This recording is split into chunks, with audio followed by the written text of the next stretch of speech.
ഞാൻ ഈ ദിവസങ്ങളിൽ ഞങ്ങൾ കുറേ നാളുകളായിട്ട് ഞങ്ങളുടെ ജീവിതത്തിൽ ഞങ്ങൾ ഫോളോ ചെയ്യുന്ന, കുടുംബമായിട്ട് ഞങ്ങൾ ഫോളോ ചെയ്യുന്ന ചില കാര്യങ്ങൾ നിങ്ങളോട് ഷെയർ ചെയ്യാനാണ് ഞാൻ ആഗ്രഹിക്കുന്നത്.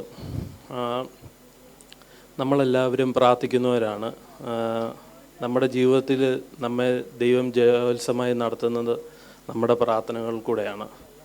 അപ്പം പ്രാർത്ഥന എന്ന് പറഞ്ഞത് നമ്മുടെ ജീവിതത്തിൽ, അതും നമ്മുടെ കർത്താവായ യേശുക്രിസ്തു പഠിപ്പിച്ചത് ഒരു ഇമ്പോർട്ടൻ്റ് ആയിട്ടുള്ള ഒരു കാര്യമാണ് പ്രാർത്ഥന എന്ന്. തൻ്റെ ശിഷ്യന്മാർ വന്ന് പ്രാർത്ഥനയെപ്പറ്റി പഠിപ്പിക്കാൻ, അല്ല ഞങ്ങളെ പഠിപ്പിക്കണമെന്ന് പറയുമ്പോൾ ദൈവം അത് മാറ്റിവെക്കുന്നില്ല. ആ ടൈമിൽ തന്നെ ദൈവം അതിന് സമയം കണ്ടെത്തി അത് ചെയ്യുക. കാരണം അത് അത്രത്തോളം ഇമ്പോർട്ടൻ്റ് ആണ്. പക്ഷേ നമ്മൾ പ്രാർത്ഥിക്കുന്നതിന് നമ്മളെപ്പോഴും ഞങ്ങൾ ചെയ്തുകൊണ്ടിരുന്ന ഞങ്ങളുടെ ജീവിതത്തിൻ്റെ സാഹചര്യങ്ങളും ഞങ്ങളുടെ ആവശ്യങ്ങളും പറഞ്ഞ് പ്രാർത്ഥിച്ചുകൊണ്ടിരിക്കുന്ന ഒരു സന്ദർഭമായിരുന്നു. പക്ഷേ ഞങ്ങളുടെ മാതാവ് ഞങ്ങളോട് പറഞ്ഞു, അത് മാറ്റിയിട്ട് നിങ്ങൾ അതിന് വേറൊരു തലത്തിലോട്ട് മാറണമെന്ന് പറഞ്ഞു. അത് എന്ന് വെച്ചാൽ വചനം പറഞ്ഞ് പ്രാർത്ഥിക്കണമെന്ന് പറഞ്ഞു. അപ്പോൾ ഞങ്ങൾ വചനം എഴുതി വെച്ച് പ്രാർത്ഥിക്കാറുണ്ട്. അത് നമ്മുടെ ജീവിതത്തിൽ കുറച്ചുകൂടെ ശക്തമാണ്. കാര്യം ഞാൻ പറയാൻ കാര്യം, യോഹന്നാൻ 1-ാം അധ്യായം 1-ാം വാക്യത്തിൽ പറയുന്നുണ്ട്, ദൈവം ആദ്യ വചനമുണ്ടായിരുന്നു, വചനം ദൈവത്തോടു കൂടെയായിരുന്നു, വചനം ദൈവമായിരുന്നു. അപ്പോൾ വചനം ദൈവം എന്ന് വെച്ച് കഴിഞ്ഞാൽ ആ വചനം നമ്മൾ പറഞ്ഞു പ്രാർത്ഥിക്കാൻ ഇറ്റ് ഈസ് വെരി പവർഫുൾ. നമ്മൾ ചിന്തിക്കുന്നതിനും നമ്മൾ നനയ്ക്കുന്നതിനും അപ്പുറമായ കാര്യങ്ങളാണ്. നമ്മുടെ രോഗത്തിൻ്റെ സമയങ്ങളാണെങ്കിൽ നമ്മൾ വചനം പറഞ്ഞ് പ്രാർത്ഥിക്കാം. നമ്മുടെ ജീവിതത്തിൻ്റെ സാഹചര്യങ്ങൾ, നമുക്ക് മുന്നോട്ട് എങ്ങനെ പോകാൻ പറ്റാത്ത, നമ്മൾക്ക് കഴിയാത്ത സാഹചര്യങ്ങളുണ്ട്, അവിടെ നമുക്ക് ദൈവത്തിൻ്റെ വചനം പറഞ്ഞ് പ്രാർത്ഥിക്കാം. ഇതൊക്കെ നമ്മുടെ ജീവിതത്തിൽ വലിയൊരു ടേണിംഗ് പോയിന്റിലോട്ട് നമ്മളെ ദൈവം നയിക്കും. ദൈവം നമ്മുടെ സകല രോഗത്തെയും സൗഖ്യമാക്കും. വരണ്ട നിലത്ത് നമ്മുടെ വിശപ്പടക്കി നമ്മുടെ അസ്ഥികളെ ബലപ്പെടുത്തുന്ന ഒരു ദൈവമാണ് നമ്മുടെ ദൈവം. അതുപോലെ തന്നെ നമ്മൾ താഴ്ചയല്ല ഉയർച്ച പ്രാപിക്കുമെന്ന് പറഞ്ഞ് നമ്മൾ പ്രാർത്ഥിക്കണം.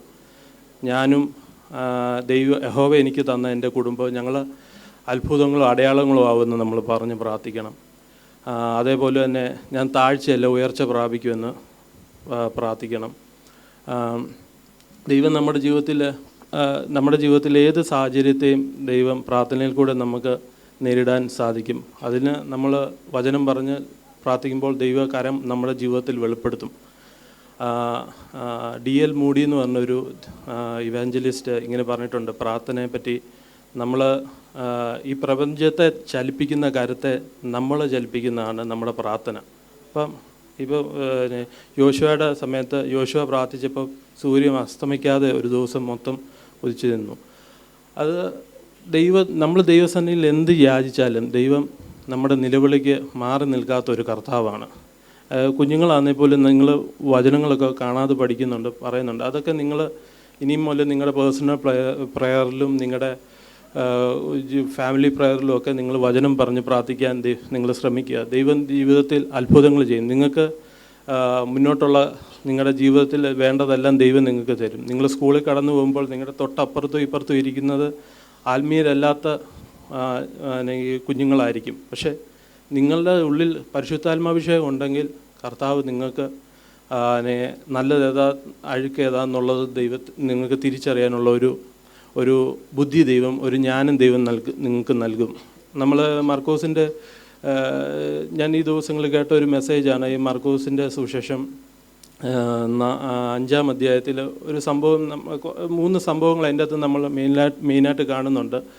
അതിൻ്റെ അകത്ത് ആദ്യത്തെ ഒരു ഭൂതഗ്രസ്തനെ ഒരു ചരിത്രം അതിൻ്റെ അകത്ത് പറയുന്നുണ്ട്. അതിൻ്റെ താഴോട്ട് വായിക്കാൻ നേരത്ത് നമുക്ക് കാണാൻ പറ്റുന്ന അവനെ ആർക്കും അടക്കാൻ കഴിഞ്ഞില്ലെന്ന്. അപ്പം ആ സാഹചര്യത്തെ, ലോകത്തിന് കഴിയാത്ത സാഹചര്യത്തെ ദൈവത്തിൻ്റെ കരം വെളിപ്പെടുത്തി അവന് വിടുതൽ നൽകി. പിന്നീട് കാണുന്ന അവൻ ദെക്കേപ്പോലിക്ക് ഒരു വലിയ സുവിശേഷകനായി ദൈവം അവനെ മാറ്റിയെന്ന്. അപ്പം നമ്മൾ ദൈവത്തോട് കൂടുതൽ അടുക്കുമ്പോൾ ദൈവം നമ്മളെ തിളങ്ങുന്ന മുത്തുകളാക്കി ദൈവം നമ്മളെ മാറ്റും. നമ്മളുടെ how sincere you are with God, നമ്മൾ എത്ര സിൻസിയറായിട്ടാണ് ദൈവത്തോട് അടുക്കുന്നത്, അതിലാണ് ദൈവപ്രവൃത്തികൾ നമുക്ക് വെളിപ്പെടുത്താൻ ദൈവം നമ്മുടെ ജീവിതത്തിൽ വെളിപ്പെടുത്തുന്നത്. അത് കഴിഞ്ഞ് നമ്മൾക്ക് വീണ്ടും ആ അധ്യായത്തിൽ തന്നെ കാണുന്നുണ്ട് ഒരു രക്തസ്രാവക്കാരി സ്ത്രീ. അതിൻ്റെ അകത്ത് അതിൻ്റെ അത് കാണുന്നുണ്ട്, തനിക്ക് ഉള്ളതെല്ലാം ചെലവിട്ട് താൻ പ്രിയ സഹോദരിയെ ട്രീറ്റ്മെൻറ്റ് ചെയ്തു. എന്നിട്ട് അതിലൊന്നും മെഡിക്കൽ സയൻസ് പരാജയപ്പെട്ട ഒരു സ്ഥാനത്ത് കർത്താവിൻ്റെ കരം വെളിപ്പെടുത്തി. കർത്താവിൻ്റെ വസ്ത്രത്തിൻ്റെ തൊങ്ങൽ തൊട്ടപ്പോൾ ശക്തി പുറപ്പെട്ടെന്ന് നമ്മൾ കാണുന്നു. അപ്പോൾ ദൈവശക്തി അവിടെ വെളിപ്പെട്ടത് തൻ്റെ ദാസിക്ക് ഒരു വിടുതൽ ദൈവം അയച്ചു.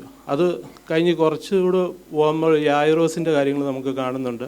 യായിറോസിൻ്റെ മകള് മരിച്ചുപോയി. ദാസൻ വന്ന് പറഞ്ഞ് മകൾ മരിച്ചുപോയി. പക്ഷേ ലോക ചരിത്രത്തിൽ ഒരിക്കലും നടക്കാത്ത ഒരു കാര്യമാണ് മരിച്ചുപോയ ഒരാളെ ഉയർപ്പിക്കുന്നത്. അപ്പം നമ്മുടെ ജീവിതത്തിൽ നമ്മൾ ജീവിക്കുമ്പോൾ നമ്മുടെ ജീവിതത്തിൽ പല സാഹചര്യങ്ങളുണ്ട്. നമ്മൾ എങ്ങനെ മുന്നോട്ടൊരു സ്റ്റെപ്പ് വെക്കും. നമ്മുടെ ജീവിതത്തിൽ നീറുന്ന വേദനകളുണ്ട്. നമുക്ക് മറ്റുള്ളവരോട് പറയാൻ പറ്റത്തില്ല എല്ലാ അവസ്ഥകളും. പക്ഷെ നമ്മളെ അറിയുന്നൊരു കർത്താവുണ്ട്. പക്ഷെ നമ്മുടെ വിഷയങ്ങൾ ദൈവമായിട്ട് നമ്മൾ പങ്കുവയ്ക്കുവാണ്, ദൈവം നമ്മുടെ ജീവിതത്തിൽ ആ കാര്യങ്ങളെ ദൈവം ഹാൻഡിൽ ചെയ്യും. അത് ഞാൻ അങ്ങനെ വിശ്വസിക്കുന്നു. നമുക്ക് ആ ഒരു വിശ്വാസം ദൈവം നമ്മുടെ ജീവിതത്തിൽ ദൈവം തരുമാറാകട്ടെ. നമ്മൾ പ്രാർത്ഥിക്കുമ്പോൾ, നമ്മൾ കരയുമ്പോഴൊക്കെ ദൈവം അത് കാണുന്നുണ്ട്. അതുകൊണ്ടാണ് പാട്ടുകാരൻ പറയുന്നത്, അത് തുരുത്തിയിൽ അളന്നു വെച്ചിട്ട് അതിന് തക്കപോലെ ദൈവം അതിന് അനുഗ്രഹങ്ങൾ നൽകും. പക്ഷെ നമ്മളെ പ്രാർത്ഥനകളൊന്നും മറ്റുള്ളവർ കാണുന്നില്ല. എന്നാലും കർത്താവ് കാണും നമ്മുടെ ജീവിതം. നമ്മുടെ വേദനകളൊന്നും കാണുന്നില്ല. നമ്മുടെ സാമ്പത്തിക മേഖലകൾ ബുദ്ധിമുട്ടായിരിക്കാം, നമ്മുടെ കുഞ്ഞുങ്ങളുടെ വിദ്യാഭ്യാസം ഉണ്ടായിരിക്കാം, നമ്മുടെ ജോലി വിഷയങ്ങളുണ്ടായിരിക്കാം, നമ്മുടെ മറ്റ് രോഗാവസ്ഥകളുണ്ട്. പക്ഷേ ഇതെല്ലാം നമ്മൾ കർത്താവിൻ്റെ കരങ്ങളിൽ ഏൽപ്പിച്ചു കഴിഞ്ഞാൽ, വചനം പറഞ്ഞ് പ്രാർത്ഥിച്ചു കഴിഞ്ഞാൽ ദൈവം ഇതിനെല്ലാം നമുക്കൊരു അത്ഭുതവും വിടുതലും ദൈവം നൽകും എന്ന് പറഞ്ഞുകൊണ്ട് ഞാൻ എൻ്റെ ഈ ചെറിയ സന്ദേശത്തിൽ നിന്ന് നിൽക്കുന്നു.